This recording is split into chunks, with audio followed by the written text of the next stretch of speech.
गुरु गोविंद दोहु खड़े काके लागू पाए, बलिहारी गुरु आपने गोविंद दियो बताए।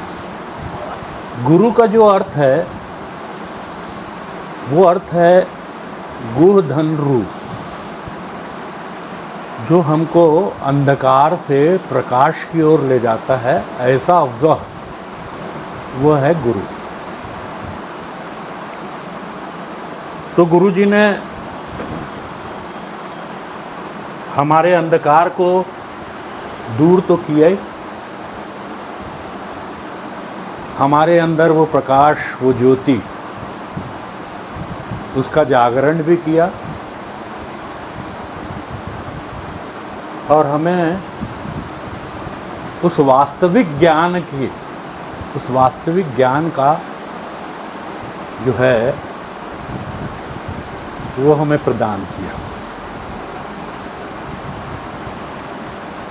अब जैसे प्रकाश भैया का शुरू से बहुत आग्रह आ रहा है कि आप अपने कुछ अनुभव, वैसे मैंने काफ़ी कुछ अनुभव विभिन्न जगहों पे गुरुजी के बारे में काफ़ी कुछ अनुभव अपने बताए हैं और उन अनुभवों को तो शायद आपने पढ़ा हो या सुना हो या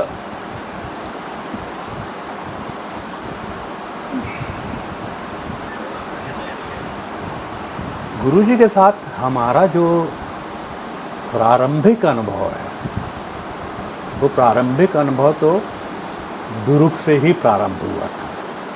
हमारा संपर्क जो था वो गुरुजी से दुर्ग में ही प्रारंभ हुआ। फिर धीरे धीरे सामीप्य बढ़ते गया। गुरुजी से दीक्षा भी प्राप्त की, बहुत कुछ मिला भी गुरुजी से, और करीब करीब सब चीज़ सभी मिल गया। जैसे पांडे जी ने कहा कि हर कथा जो है वो गिरीश सुनाते हैं और पार्वती सुनती हैं, तो केवल ये शास्त्र नहीं, तंत्र शास्त्रों में भी यही परंपरा है। तंत्र शास्त्रों में भी जितने तंत्र लिखे गए हैं उन सब में जो उपदेशक हैं या उनको जो रिवील करता है, इंग्लिश में उसको रिवील बोलेंगे, उन शास्त्रों को जो रिवील करता है, जो उद्घाटित करता है, वो भगवान शंकर ही है। तंत्र में भी ये परंपरा रही है।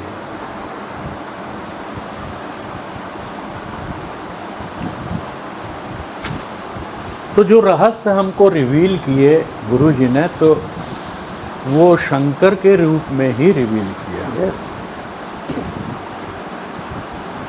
जो भी ज्ञान हमको उन्होंने दिया,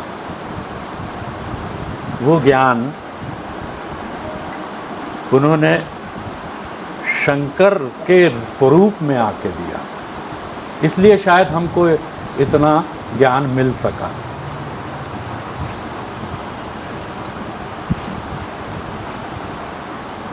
गुरुजी से मेरा संपर्क बहुत रहा, महीनों रहा। गुरुजी मेरे साथ रहा करते थे। बिलासपुर में भी रहे, मुंगेली में भी रहे। लेकिन आप लोगों को सुन के आश्चर्य होगा कि गुरुजी मेरे साथ जो वो रहते थे, तो मेरे घर के सदस्य जैसा रहते थे। जैसे हम लोगों में कभी इस तरह का जो है भेद नहीं रहा। उनको मैंने हमेशा ये समझा कि ये हमारे परिवार के कोई बुजुर्ग हैं। जैसा बुजुर्ग रहता है, परिवार का बुजुर्ग, और वो आपको गाइड भी करता है, वो आपको समय समय पे चीज़ें बताता है। उन्होंने इसी तरह से धीरे धीरे जो आध्यात्म था उसको इस सरलता से उन्होंने हमें बताया, मुझे और मेरी पत्नी, वो भी डॉक्टर हैं, उनको बताया जितनी सरलता से शायद ही कोई गुरु अपने किसी शिष्य को बताता हो। अत्यंत सरल। क्योंकि बाद में मैंने ये महसूस किया, जब मैं बाद में जाता था तो महसूस करता था कि गुरुजी और उनके शिष्यों में एक तरह का जो था वो दूरी थी। क्योंकि मैंने वहाँ पे भी देखा, मुंगेली में भी देखा और भी जगह देखा, तो एक दोनों के बीच में एक पर्दा जैसा रहता था। ऐसा पर्दा हमारे समय और हमारे साथ कतई नहीं था। तो गुरुजी हम लोग क्या किया करते थे कि गुरुजी अब आ गए हैं, बैठे हैं, हंसी मजाक चल रहा है, विनोद हो रहा है। गुरुजी बोला करते थे ये विनोद की बात, इसमें उसी विनोद में इतनी गंभीर और चर्चा कर देते थे, इतना बड़ा रहस्य बता देते थे वो, कि हमको खुद को आश्चर्य होता था कि ये इतनी साधारण भाषा में इतना गंभीर रहस्य वो कैसे बता पाते। लेकिन ये उनकी विशेषता थी। फिर रात्रि में बैठे हैं हम, रात्रि में बैठे हैं तो वहाँ पे चर्चा हो रही है। फिर सो गए। सोने के बाद अचानक ये हुआ कि सोने के बाद अचानक 2 बजे रात को उठ गए, गुरुजी उठ के बैठ गए। हम लोग, गुरुजी थे ऐसा, तखत पे वो सोया करते थे, हम लोग नीचे सोया करते थे। क्या गुरुजी नींद नहीं आ रही क्या? हाँ नींद नहीं आ रहा। फिर हम तीनों उठ के बैठ जाते थे। फिर चर्चाएं होती थी, उसमें हास्य भी होता था और उसमें गंभीर चर्चाएं भी। तो मेरा कहने का ये मतलब है कि वो जब तक हमारे पास रहते थे तब तक वो बुजुर्ग की हैसियत से रहते थे, गुरु की हैसियत से नहीं रहते थे। उन्होंने कभी अपना गुरुत्व, या जो गुरुत्व का मतलब वजन, गुरु जो है ना अपन, वो गुरुत्व, वो वजन हमारे ऊपर कभी नहीं डाला। ऐसा हमको कभी लगा ही नहीं कि गुरु बैठे हैं और हमको इस तरह का व्यवहार करना चाहिए, ऐसा करना चाहिए, ऐसा नहीं करना चाहिए। ये हम लोगों को कतई नहीं रहा, आखिरी तक नहीं रहा। आखिरी तक जब गुरुजी से मिलने हम गए तो मुझे फ़ोन आया अशोक भाई का। उस समय मैं साल में केवल एक बार जाया करता था, वो भी 22 जुलाई को, 23 जुलाई को नहीं जाता था। हम दोनों 22 जुलाई को जाके आते थे। तो मेरा जाना आना बहुत कम था उस समय आश्रम में। मैं बिलासपुर में था। 3-4 दिन उनके ब्रह्मलीन होने के 3-4 दिन पहले गुरुजी का इनका फ़ोन आया, अशोक भाई कि अरे गिरीश भाई, वो गुरुजी जो हैं वो कुछ ले नहीं रहे हैं, मुंह से भी कुछ नहीं ले रहे हैं, उनकी तबीयत बहुत ख़राब है। उनको बोला गया, डॉक्टरों के द्वारा बताया गया कि ग्लूकोज आप लीजिए, IV ग्लूकोज वगैरह, वो भी नहीं ले रहे हैं और बाकी सबको मना कर देते हैं, डॉक्टरों को भी मना कर रहे हैं।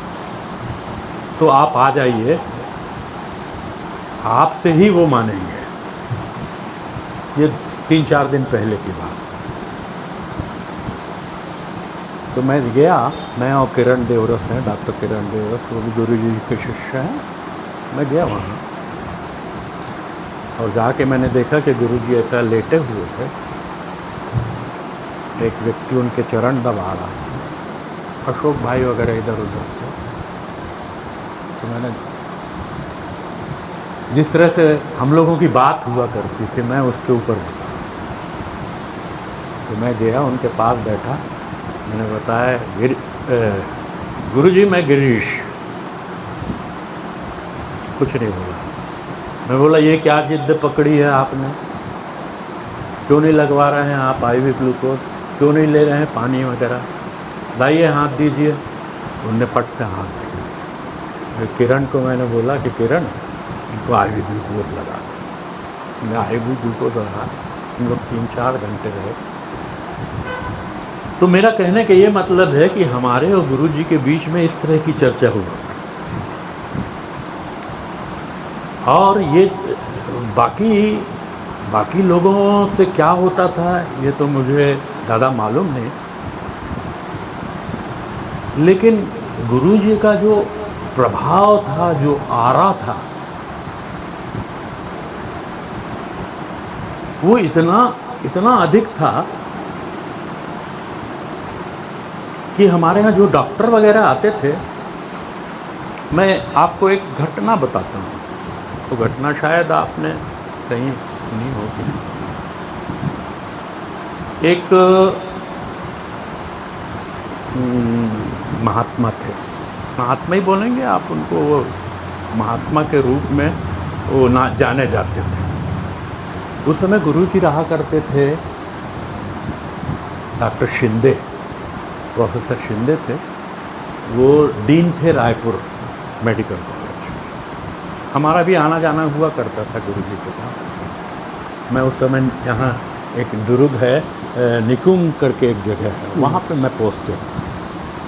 तो वहाँ से हम लोग अक्सर आया करते थे।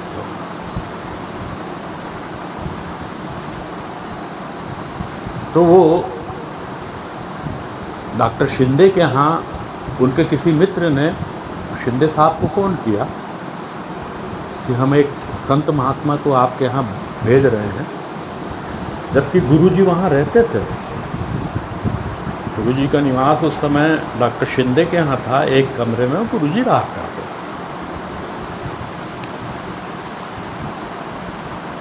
तो उन्होंने बोला कि एक ऐसे ग्वालियर के हैं, शिंदे साहब ग्वालियर के थे, तो ग्वालियर के महात्मा हैं, वो बड़ा सिद्ध पुरुष हैं, और मैं आपको उनके यहाँ भेज रहा हूँ ताकि आप भी उसका कुछ लाभ उठाएं उनके। ठीक है, उन्होंने बोला ठीक है भेज दीजिए। अब वो आ गए। तो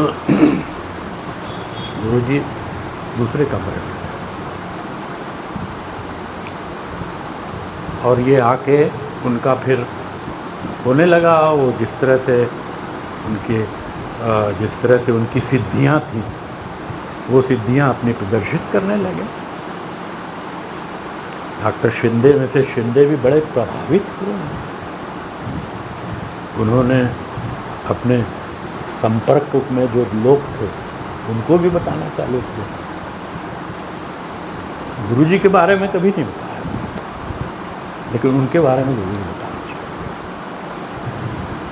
लोग आने लगे, उनके जो डॉक्टर वगैरह मित्र थे, वो कोई नारियल लेके आ रहा है, कोई फूल लेके आ रहा है, ना जिस तरह की परंपरा रही है अपने यहाँ वो ले। बैठते ही गुरुजी ने उनको कहा, देखो जो तुम कर रहे हैं ना वो अच्छी बात है, ये जो सिद्धि है ये आपको अपने साथ ले जाएगी, मृत्यु के बाद साथ ले जाएगी,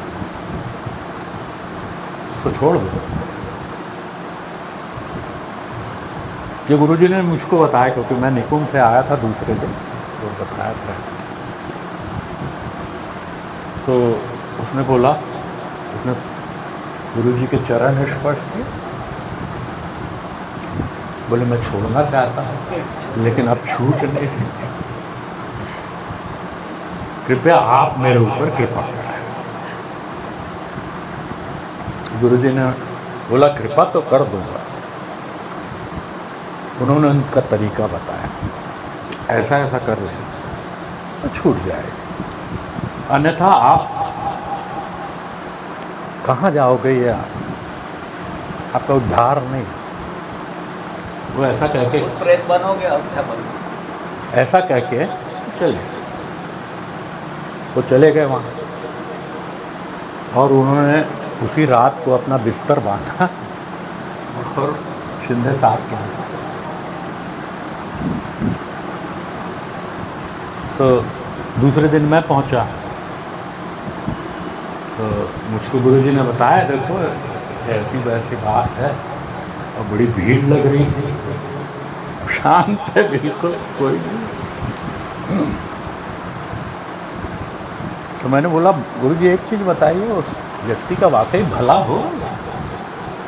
गुरुजी नहीं, वो व्यक्ति जो है वो यश के पीछे है, यश और संपत्ति के पीछे है, वो उसको छोड़ेगा नहीं, उसका लालच, उसका लोभ उसको छोड़ेगा नहीं, और वो इसमें फंसा रहेगा और उसकी दुर्गति होगी, मृत्यु के बाद निश्चित ही उसकी दुर्गति। तो गुरु जी का मैं ये ऑरा कैसे होता था, उनका ऑरा कैसे था कि इतने दूर हैं वो बैठे हुए हैं और उसको समझ में आ रहा है कि ये व्यक्ति कोई है। बहुत से ऐसे व्यक्ति थे, हमारे यहाँ भी आते थे, तो उनको देख के प्रभावित हो जाते थे, हमारे डॉक्टर्स वगैरह आते थे साथ में। तो गुरु जी ये बोला करते थे, मेरा परिचय मत बताएं, जो जेन्युइन व्यक्ति रहेगा, जो वाकई वो, उसी को मेरा परिचय बताया करो, बाकी किसी को मेरा परिचय बताए, क्योंकि ये आते हैं लोग, अपना भी समय व्यर्थ करते हैं, मेरा भी समय व्यर्थ करते हैं। जनरली वो आएंगे, ज़्यादातर वो आएंगे कि मेरा ऐसा है, वैसा है, प्रमोशन है, मेरा फलाना है, मेरा ठिकाना है, ज्योतिष जानते हैं आप, ज्योतिष में बता दीजिए, आप ऐसा कर दीजिए, मेरे को आशीर्वाद दे दीजिए। तो इसलिए मैं भी ज़्यादा उनको वो नहीं करता था, जो जेन्युइन व्यक्ति थे उनको पास।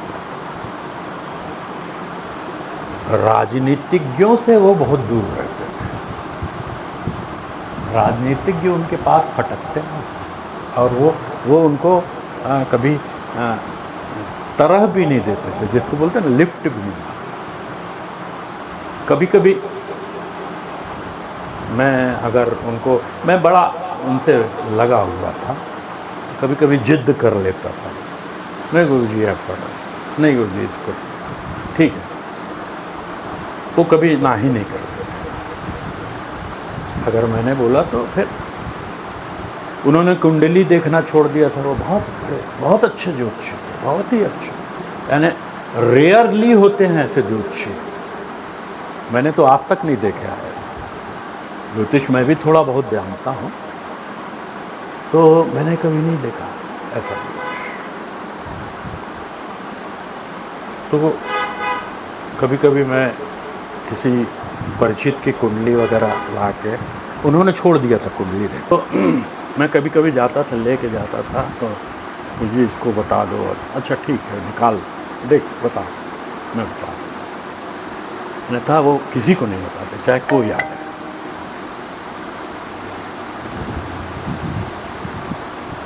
तो इस तरह से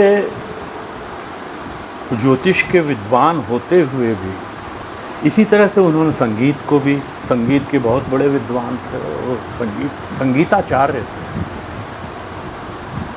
उन्होंने संगीत भी छोड़ दिया।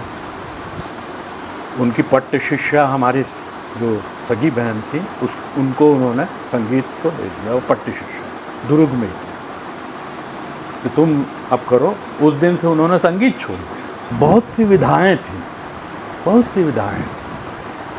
और वो सारी विधाओं को उन्होंने, जो व्यवहार में होती है, सांसारिक जो होती है, उनको सबको छोड़ दिया। केवल पकड़ा था ब्रह्म ज्ञान। तो कहते थे ब्रह्म ज्ञान के लिए मेरे पास आना है तो ठीक है, और किसी ज्ञान के लिए आना है, सांसारिक ज्ञान के लिए, इसके ज्ञान के लिए, हाँ मुझको सुनाया करते थे, वो अपने अनुभव बताया करते थे कि हाँ ये व्यावहारिक ज्ञान के बारे में भी, कि इसका ऐसा है, इसका ऐसा है। बहुत सी सूक्तियाँ, बहुत सी चीज़ें मेरे पास लिखी हुई रखी हैं। वो बताया करते कि इसका ऐसा होना चाहिए, इसको ऐसा करना चाहिए, इसको ऐसा, लेकिन दूसरों को नहीं बताया। तो वो यही बोला करते थे कि भाई लोग मेरे पास आते हैं तो वो सांसारिक चीज़ों की प्राप्ति के लिए आते हैं, ब्रह्म ज्ञान के लिए थोड़ी आते हैं, आध्यात्म के लिए नहीं आते। तो इस तरह से वो क्या है कि उनका जो मूल उद्देश्य था, वो मूल उद्देश्य यही था कि कितना ज़्यादा प्रचार नहीं प्रसार हो जाए। वो प्रचार से दूर रहते थे, प्रचार से बहुत दूर रहते थे। कभी प्रचार के लिए उन्होंने कभी ये नहीं किया। लोगों ने चाहा भी उनसे कि वे प्रचार कर लें, ऐसा हो जाएगा तो ऐसा हो जाएगा। एक सज्जन थे, उन्होंने बोला बिलासपुर में, गुरुदेव अब अपने पास तो अपने, उस समय भी उनकी वैसे ही थी, मैं नया नया शिष्य बना था उनका, तो अपने यहाँ वो ले गए, बोले गुरुदेव ऐसा करना कि मैं ग्राहक पकड़ के लाऊंगा और आप कुंडली देख के बताना, दोनों में आधा आधा हो जाए, दोनों का आधा आधा कर लेंगे, फीस ले लिया करेंगे, अपना वो चलेगा बोले। तो बाद में उनने बताया कि गिरीश ऐसा बोला, मेरा मन एकदम उचाट हो गया। उनके घर रहते एकदम उचाट हो गया, कैसा करूं मैं यहाँ, कैसे फंस जाऊंगा, फंस गया हूँ मैं। तो ये तो बोलेंगे कि करो ऐसा करो जबरदस्त। तो बोले उसी शाम को एक वहाँ के बहुत प्रतिष्ठित सज्जन, जो वहाँ के सरकारी वकील थे इसी जमाने, मुंगेली से ही संबंधित थे, गौटिया भी थे वहाँ, वो आ गए गुरुजी से मिलने के लिए। और उन्होंने आग्रह किया कि गुरुजी आप मेरे घर चलिए, वहाँ रहिए। गुरुजी ने बोला मेरे को मिल गया, यहाँ से तो मुक्ति हुई। वो फिर उनके आ गए। तो इस तरह से राजनीतिज्ञ लोगों का मैं बताया एक किस्सा, किसी राजनीतिज्ञ को कभी वो नहीं किया करते थे, चुप हो जाया करते थे। कोई राजनीतिज्ञ आता है चुप हो जाया करते, कुछ बोला नहीं करते, वो कितना भी कुछ भी कर ले, कुछ नहीं। एक बार एक बड़े राजनीतिज्ञ थे, बड़े अच्छे नेता, ब्राह्मण थे, सात्विक थे। तो उनको कहीं से पता लगा कि ये गिरीश के गुरुजी हैं और बड़े सिद्ध महात्मा हैं, और उनकी इच्छा ये थी कि वो चीफ मिनिस्टर बन जाए। और उनका नाम भी चल रहा था, उस समय ऐसा था कि उनका नाम भी चल रहा था, काफ़ी मध्य प्रदेश में काफ़ी बड़े स्तर के नेता थे,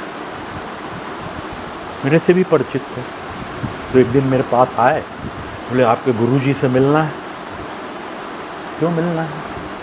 मैंने यही पूछा क्यों मिलना? नहीं मिलना है, उनका सानिध्य प्राप्त करना, दर्शन करना। तो मैं समझ तो गया कि इनका जो है स्वार्थ है, लेकिन चलो भाई वो मेरे से बहुत जुड़े हुए हैं, अगर इनका भला हो जाए गुरुजी को जाने के बाद तो कुछ चले, ठीक है मैं मिलवा देता हूँ। मैं उनको मुंगेली लेके गया। मुंगेली भी उस समय वो डॉक्टर भानु गुप्ता के यहाँ रहते थे, उनके यहाँ थे, हमारे यहाँ आते थे तो भानु गुप्ता के यहाँ चलते थे। तो उनको लेके गया नेताजी को, बाहर बैठाला, गुरुजी के पास गया भीतर। मैं बोला ऐसे ऐसे नेताजी आए हैं, आप मिलेंगे क्या? बोले नहीं, पता ही नहीं मिला, मत लाना तुम मेरे पास। वो क्या जानना चाहता है ये भी मेरे को मालूम है, लेकिन लाना मत। अरे मैं बोला गुरुजी मैं बोल के लाया हूँ, मैं बोल के लाया हूँ, कैसा कर रहे हो आप? नहीं आओगे तो अरे तुम बहुत मुश्किल में डाल देते हो मेरे को। नहीं गुरुजी मिल तो लो, कम से कम मिल तो लो। अच्छा लेके आओ, लेके आओ। गए, मैं चरण छुआ, जैसे जैसे उन लोगों की नेताओं की भाषा रहती है, बड़ी वो प्रशस्ति में जैसे भाट लोग किया करते हाँ। थे, वैसी प्रशस्ति उनकी। और फिर चरणों में बिल्कुल साष्टांग दंडवत। अब उनका तो स्वार्थ था, कुल जी बैठे रहे, चुपचाप बैठे रहे, कुछ नहीं। फिर मेरे को बोले, ये नेताजी, गुरुजी से पूछो ना, गुरुजी से पूछो ना। मैं बोला अभी मेरे को डांट खिलाओगे आप? नहीं पूछो ना, पूछो।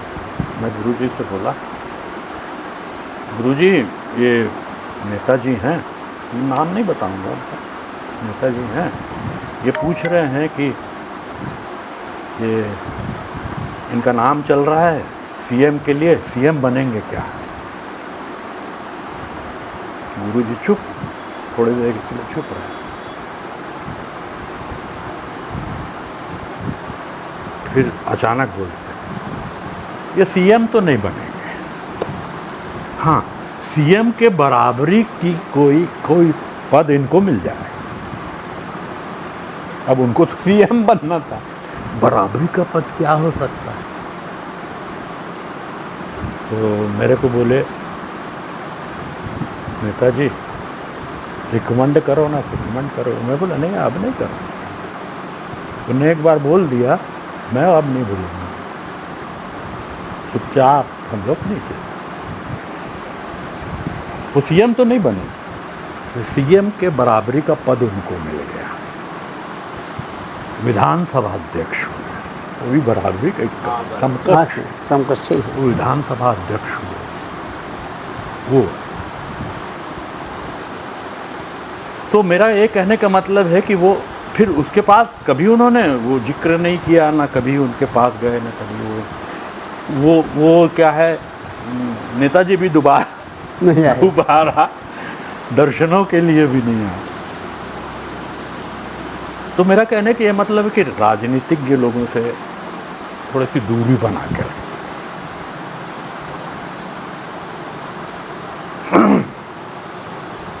उनके योग को या उनके तरीकों को बहुत कम लोगों ने समझा है, गुरुजी के तरीके, योग, और जो वो साधना कराते थे तो बहुत कम लोगों ने समझा।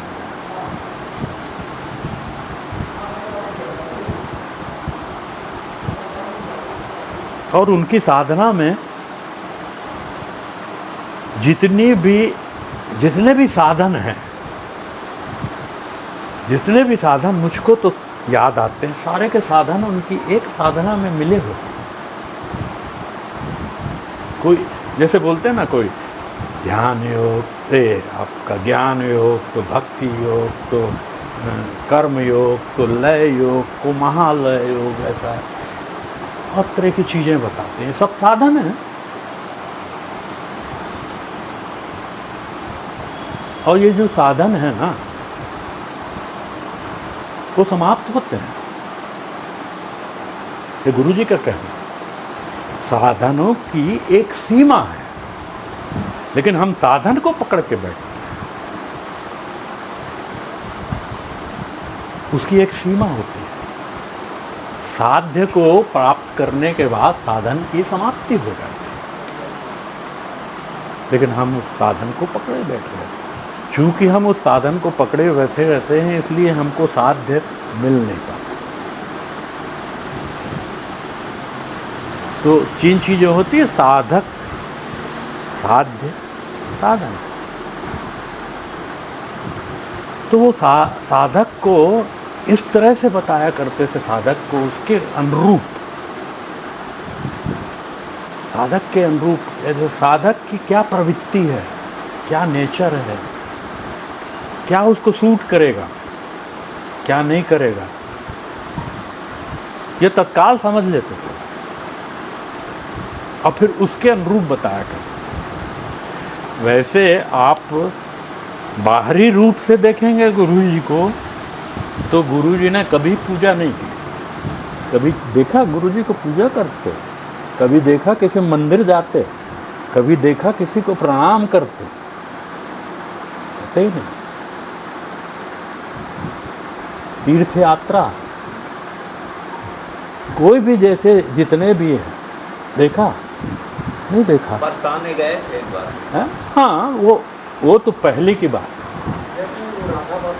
उस समय जाते थे जब वो साधना पीरियड में थे, तब वो जाया करते थे हर बहुत सी जगह। उस समय तो बहुत सी जगह गए। हाँ हाँ, नहीं वो तो ठीक है कि उनको बुलाया, उन्होंने बरसाना, वो तो उनके अनुभव में है। लेकिन वो जब साधना के समय में थे, जब वो साधना कर रहे थे, तब वो जाते थे।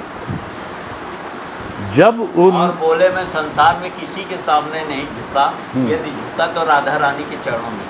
उस समय की बात है। राधा रानी के चरणों में तो हर कोई झुकता है, कौन नहीं झुकता? ऐसा कोई बता दीजिए, ऐसा कोई संत बता दीजिए जो राधा रानी के चरणों में ना झुका। तो जब श्याम सुंदर ही झुकते हैं, जब श्याम सुंदर झुकते हैं तो दूसरे की तो बातें छोड़ दो। नहीं तो राधा और श्याम में कोई अंतर थोड़े, कोई अंतर नहीं। जो राधा है वो श्याम है, और जो श्याम है वो राधा है, इसमें कोई अंतर नहीं है। वो वही अंतर है जैसे कि अग्नि और ताप में। क्या बात, वही अंतर है। वो वही है सूरज में और किरणों में। राधा और उसमें कोई अंतर नहीं है। तो वो उनके सामने, तो मैं ये बता रहा हूँ कि उनकी कोई विशेष पद्धति नहीं थी। मेरा कहना का ये मतलब, लोगों की पद्धति होती है। लोग बोलते हैं अब गुरुजी नहीं है तो फिर ये भक्ति योग में नहीं, ये सब भक्ति योग है, ये उपासना योग है। लेकिन आपने उनको उपासना करते कभी देखा? कभी ध्यान लगाते देख, कभी पालथी मार के ध्यान लगाते हो? कभी नहीं। कभी किसी मंत्र का हाँ बताते समय जरूर साधक को बता देते थे मंत्रों का, लेकिन वैसे किसी मंत्र का जाप करते नहीं, कभी नहीं पाया। कभी कोई भक्ति करते, भक्ति का वो करते नहीं पाए। लेकिन वो बहुत बड़े भक्त थे। उन्होंने बताया कि मैं वैष्णव। एक बार क्या हुआ, हमारे घर में बैठे हुए थे, माता जी उनको खाना खिला रही थी। हमारी माता जी वैष्णव, पक्की वैष्णव। माता जी तो आप भी बहुत कड़े हैं नियम। हाँ, बहुत पक्की वैष्णव, कट्टर। मैं काफी दर्शन उनका। तो बोले माता जी का ये है कि गुरुजी आते थे वहाँ पे, उनको खिलाती थी। अरे बोले अच्छा, बहुत आउट स्पोकन थी, किसी को भी कुछ भी बोल दिया। बोले हम तो वैष्णव को जानते हैं, है ना, अपनी भाषा में वो बुंदेलखंडी, हम तो वैष्णव को जाना थे और कोई को नहीं, विष्णु भगवान को जाना। तो गुरु जी बोलते हैं मैं खुद वैष्णव, मैं भी वैष्णव, मैं भी उनको मानता हूँ। तो उन्होंने बताया ये मैं वैष्णव हूँ। तो उनके पास तंत्र भी था, तंत्र यानी शुद्ध तंत्र। बाकी तंत्रों के ऊपर उन्होंने कभी टिप्पणी नहीं की, और कभी कोई पूछता था ना बाकी तंत्रों के बारे में, कुंडलनी के अलावा कोई पूछता था तो उसको झिड़क देते, मैं इसको नहीं जानता, मेरा विषय नहीं। हाँ, कुंडलनी के बारे में जरूर बताते हैं। कुंडलनी भी एक तंत्र है और शास्त्रिक तंत्र है। और कर्म योग, ज्ञान योग, ये उपासना योग, ये सारे के सारी चीज़ें व्यवहार में लाते थे, क्योंकि उनका व्यवहार एक एक चीज़, एक एक व्यवहार जो था निष्काम, जैसे निष्काम कर्म योग, बिल्कुल निष्काम कर्म, कोई कामना नहीं किसी तरह की। ये सारे के सारे यौगिक साधनों का उनके पास जो है वो, जिसको बोलते हैं ना, यौगिक था, योग था। सारे के सारे जो साधन थे उनमें उनका योग। कहीं से भी आप उठाइए, कहीं से भी पूछ लीजिए, किसी भी विधा को पूछ लीजिए, उसका उत्तर उनके पास था। ऐसा नहीं था कि कोई उनका जो है अनुत्तर रह जाए। ऑलराउंडर, सब चीज़ें, हर चीज़ चाहिए। तो ऐसी विभूति मिलना भी मुश्किल है। होंगे, होते हैं, ऐसा नहीं है, ऐसे संत महात्मा भी होते हैं, लेकिन हमारे गुरु जो थे वो भी उनमें से एक थे। दिखने में साधारण, आप जैसे हमारे घर में रहते थे, लोग आते थे जाते थे, पहचान नहीं पाते थे, तो पहचान नहीं पाते। और वो बोलते थे कि सच्चा योगी वही है जिसको लोग पहचान नहीं पाते। गृहस्थ योगी को आप पहचान नहीं सकते, बड़ा मुश्किल है उनका पहचान। तो वो सही, असली, शुद्ध रूप से गृहस्थ हुए। सन्यासी भी थे, सन्यास उनके अंदर था। एक उदाहरण मैं बताऊं, वो भी मैं बताता हूं कि हम गुरुजी से कितने क्लोज थे।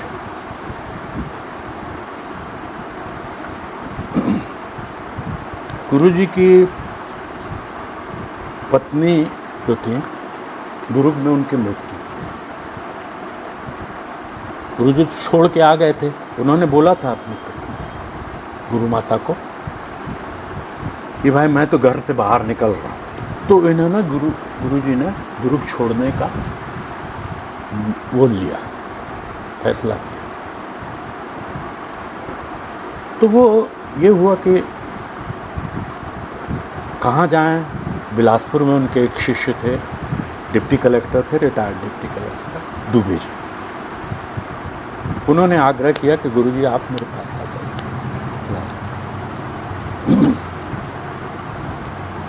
तो उनने कहा गुरु माता से कि देखो भाई, मैं तो अब जा रहा हूँ, अब मैं यहाँ आऊँगा नहीं, और मेरी जिम्मेदारी ये है कि अपनी सहधर्मिणी को मैं साथ ले, जहाँ रहूँ वहाँ मेरे साथ रहे। तुम्हारी जिम्मेदारी मेरी जिम्मेदारी, आप मेरे साथ चलें। चल सकती हैं, चलें, आप मेरे साथ चलें, और जो मैं खाऊंगा, जो मुझको मिलेगा मैं तुमको, अरे पोषण की जिम्मेदारी मेरी। तो गुरु माता ने साफ बोल दिया, मैं अपने लड़कों को छोड़ के नहीं जाऊंगी, आपको जहाँ जाना है वहाँ जाइए, आप स्वतंत्र हैं उसके। तो बोले गिरीश, जब उन्होंने ऐसा बोल दिया स्वतंत्र हैं, तो मैं निकल गया फिर स्वतंत्र, अब मैं नहीं जाता। फिर दुबे जी के यहाँ क्या इधर रहे, उधर बहुत से उनका। तो जब उनका देहावसान हो गया गुरु माता का दुर्ग में, तो वहाँ से खबर आई मेरे पास कि उस समय गुरुजी मेरे पास थे। तो वहाँ से खबर आई कि उनका देहावसान हो गया, आप गुरुजी को लेके आ जाएंगे, गुरुजी को भेज दीजिए या लेके आ जाइए। जो रिचुअल्स हैं वो करना है, यानी जो अपने अंतिम क्रिया कर्म जो भी होते हैं, अंत्येष्टि और ये वो। तो उन्होंने बोला कि मैंने गुरुजी को बताया, गुरुजी ऐसा ऐसा हो गया, माता जी का देहावसान हो गया और आपकी आवश्यकता है, और चलिए मैं ले चलता हूँ। गुरुजी ने साफ इनकार कर दिया, घर से मेरा कोई संबंध रहा नहीं, मैं छोड़ के आ गया हूँ, और वो उसकी इच्छा थी, वो वहाँ थी, तो अब वो उसकी इच्छा के अनुसार तो हो, मैं नहीं जाऊँगा, कतई नहीं जाऊँगा। अब वहाँ से मेरे को बार बार फ़ोन आया कि जल्दी लेके आइए, जल्दी लेके आइए, इंतज़ार हो रहा है। मैं बड़ी दुविधा में, मैं क्या करूं, ये ना ही कर रहे हैं और वो लोग इंसिस्ट कर रहे हैं करिए करिए करिए। था मैं बोला गुरुजी एक मेरे को कथा याद आती है। वो कथा रामायण की कथा है, वाल्मीकि में तो नहीं है, लेकिन रामायण बहुत सी हैं, 1500 तरह की रामायण। एक उसमें कथा है कि जब ये पुल बन रहा था, राम सेतु बन रहा था, तो ये हुआ कि सब लोग ईंटों में राम नाम लिख के डालते थे। ईंट डूबती नहीं थी, तैरने लगती थी और ऐसा धीरे धीरे धीरे पुल बन गया।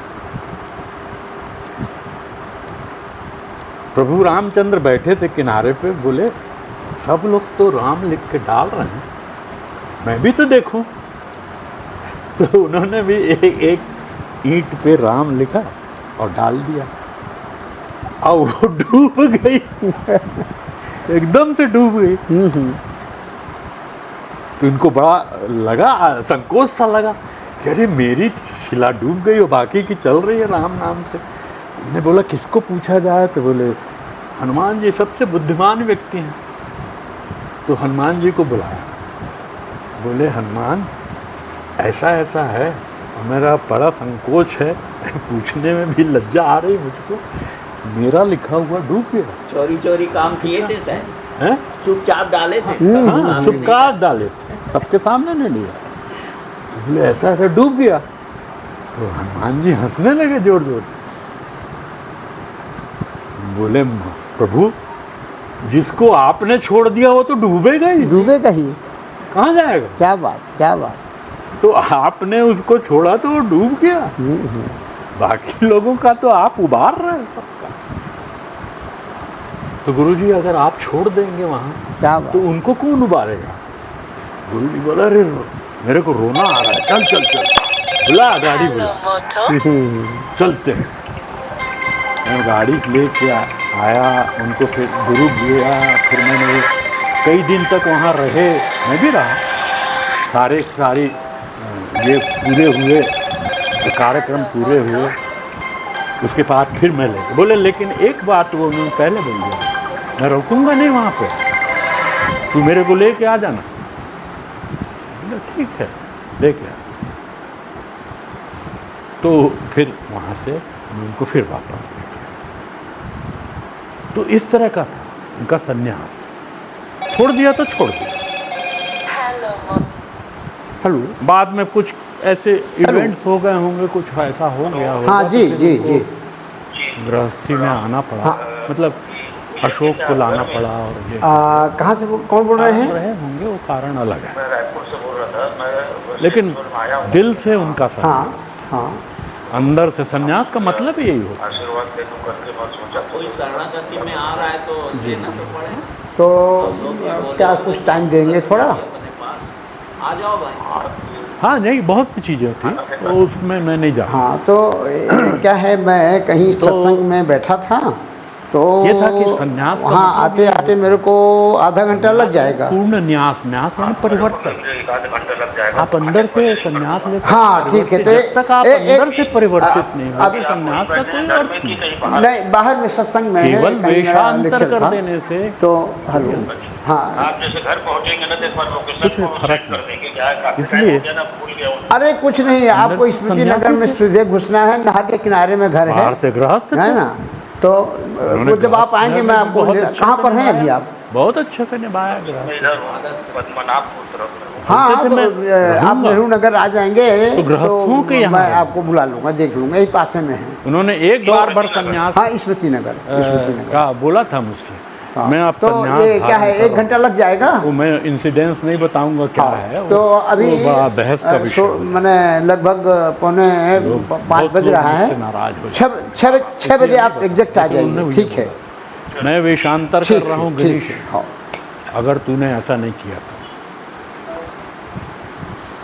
उन्होंने कहा, आप वेशांतर मत कर। यही है, करूँगा, पर वो अलग बात है, वो बहुत ही गहरी बात है, उसको बताना थोड़ा उचित नहीं।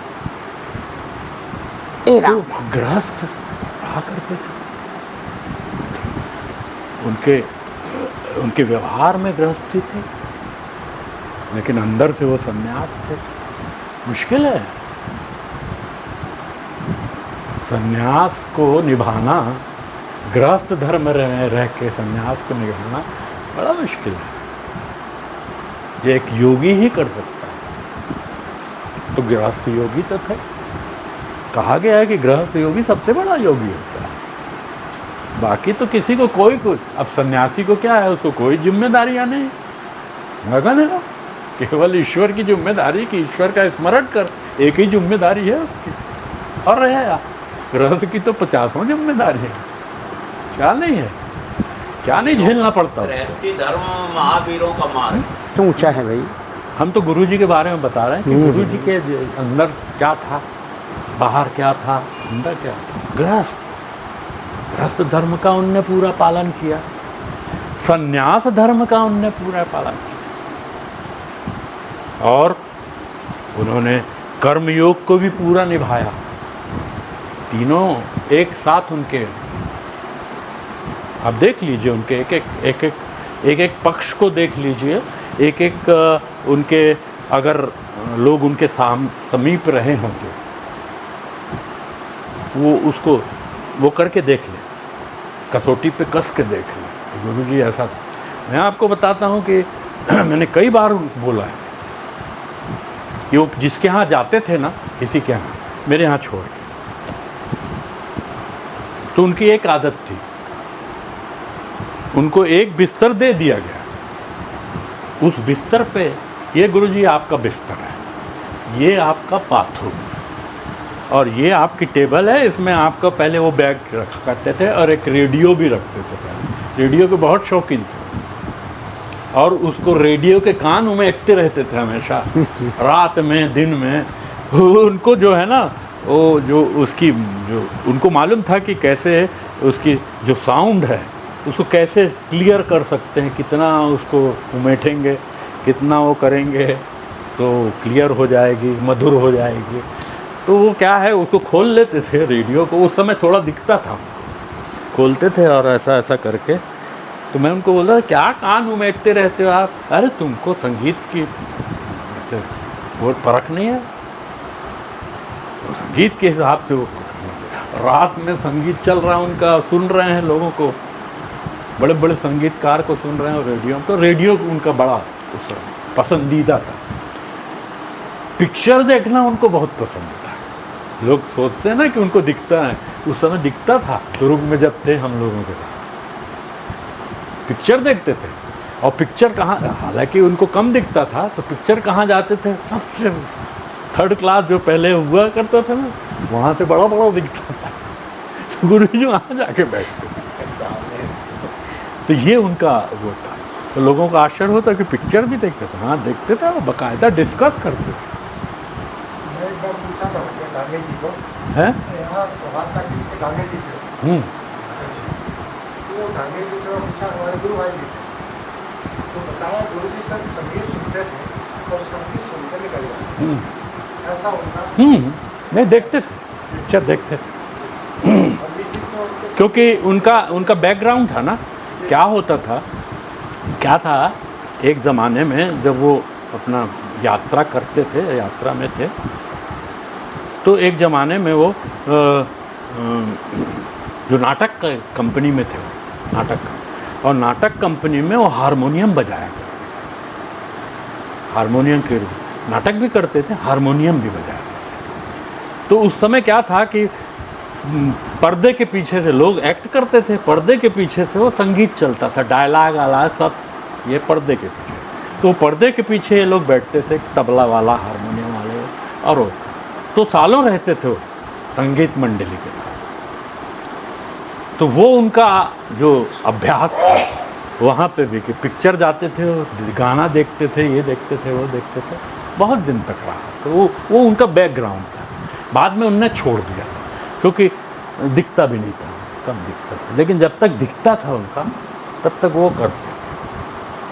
और रेडियो से बहुत लगाव था। बाद में उनने वो भी छोड़ दिया, रेडियो से। तो रेडियो का भी कारण ये था कि वो संगीत बहुत सुनते थे रेडियो में। उस समय और कोई साधन थे नहीं, रेडियो ही था। फिर मैंने कभी कभी देखा, मैं तो बगल में सोता था नीचे, मैंने कभी कभी देखा कि भिन्न भिन्न भाषाओं को सुनते थे। एक दिन मैं पूछा उनसे, ये क्या है? रशियन है बोले। मैं बोला क्या सुन रहे हो गुरु जी? ये बुड़ बुड़ बुड़ बुड़ कर रहा है रेडियो में। अरे रशियन है, रशियन भाषा में बोले। रशियन आती है वहाँ कभी किसी भाषा में, कभी ऐसा कर। उनको काफ़ी भाषाएं आती थी, बोलते नहीं, बताते नहीं थे वो किसी को, लेकिन आती बहुत सी भाषाएं, क्योंकि मैंने रेडियो पे सुना है उनको, रेडियो पे सुनते हुए। तो काफ़ी सारी भाषाओं के वो ज्ञानी थे, ज्ञानकार थे, संगीत के बहुत जानकार थे। इस तरह की चीज़ें जो है ना उनके साथ हुआ करती थी।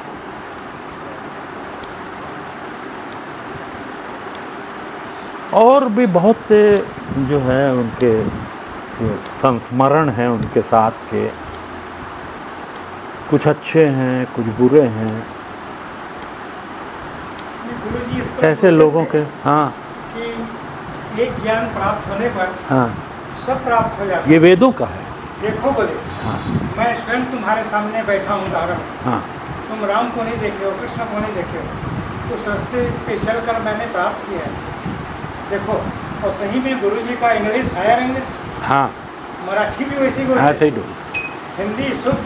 मैं बता रहा रशियन, हाँ, वो रशियन था। वो जैसे उदाहरण थे। क्या सोचते हैं? एक ज्ञान प्राप्ति पर सब प्राप्त हो जाता है, इसका स्वयं उदाहरण थे। वो वेदों में कहा गया है जी, कि उस एक को प्राप्त करने से सब कुछ प्राप्त किया जा किया सकता जा है। सकता है। अच्छा, पूरा जो बोलते थे गुरुजी कि वेदांत और व्यवहार एक सिक्के एक के है। दो पहलू। क्या बात। यदि बात आप वेदांत की करते हैं तो आपके व्यवहार में वो होनी चाहिए, और यदि सिक्के का एक हिस्सा बराबर दूसरा हिस्सा हो तो खोटा कराता है। क्या बात, क्या ऐसा बात। ही आप बात वेदांत की करते हैं, लेकिन अगर आपके आचरण में नहीं है तो वो झूठा है।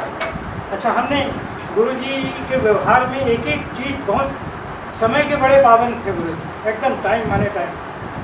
मैं उस समय नहीं था, सुना मैं कि भोपाल जाने का था, 7 या 8 बजे नियत तय समय तय हुआ था, और गुरुजी तैयार हो गए, बैठ गए। अब साथ में कुछ शिष्य जो जाने वाले थे वो आवाज़ दिए, चलो। बोले बस गुरुजी ये हो या, ठीक है मैं गाड़ी में बैठता हूँ, तुम लोग आओ। अच्छा, हम लोग को सुनाते थे, गुरु सुनाते थे। क्या है, एक प्रकार से शिक्षा के दृष्टि से अंग्रेज गए, अंग्रेज, उस समय को ले गए, हाँ हाँ, और घड़ी को छोड़ दिया। क्या बात, क्या तुम बात। देखते रहो, ऐसा हम लोग को अंग्रेज गए, घड़ी को छोड़ तुम देखते गए। रहो। अच्छा, एक बात और बोलते थे गुरु जी, अमेरिका में था तो बोलते थे, इंग्लिश में बोलते थे, जिसको हिंदी में गुरु जी हमको बताते थे कि ये हिंदुस्तानी घड़िया इंसान बोले, तो मैं चिढ़ जाता था। बोले अपना देश है, मैं चिढ़ जाता था। यहाँ आके देखा ऐसे ही है। क्या बात। बहुत मैं सही ये बता रहा था बहुत सही कि बोले। उनका, जैसे वो आपके घर गए, आपने अलॉट कर दिया उनको कि भाई ये आपका कमरा, ये आपका बिस्तर, ये आपका क्या कहते हैं टेबल, इस पे आप अपना सामान रखें, ये आपका बाथरूम। अब उनकी ये आदत थी कि जितना उनको बता दिया गया, अगर 1 महीने रहेंगे तो 1 महीने अपने इससे, बिस्तर से, उस टेबल से दूसरे कोने में क्या रखा है ये नहीं कभी, क्या बात। अभी बोलते ही नहीं थे ना, देखते थे। उनका एक, जिसको बोलते हैं मछली की आँख, अर्जुन वाला, वो जाते थे बाथरूम गए वहाँ से आ गए, वापस आए, वहीं बैठ गए। अगर उनको जो मकान का स्वामी है वो अगर कहीं ले, अच्छा दूसरे कमरे में भी नहीं जाएंगे, अगर वो मकान का स्वामी ले जाएगा तो फिर वो उस कमरे में जाएंगे, जितना वो अलाउ करेगा उतना ही उनका व्यवहार, यही वेदांत तो व्यवहार, जितना अलाउ करेगा उससे ज़्यादा कभी नहीं। बगल में क्या रखा है उनको नहीं मालूम है, और ना देखते थे वो कभी। तो ये उनकी आदत है, बिल्कुल किसी भी तरह से किसी के बारे में पूछते नहीं थे, किसी के बारे में नहीं पूछते। आप अपना परिचय बताएंगे तो ठीक है, वरना वो कई लोगों की खोद खोद के पूछने की आदत, अच्छा क्या करते हैं, अच्छा क्या किया है, एमएससी किया है किस सब्जेक्ट में, ऐसा, कितने भाई बहन, नहीं कभी नहीं। आप लोगों को अनुभव होगा, कभी कभी नहीं पूछते थे। हमारे समय तक तो उन्होंने कभी किसी से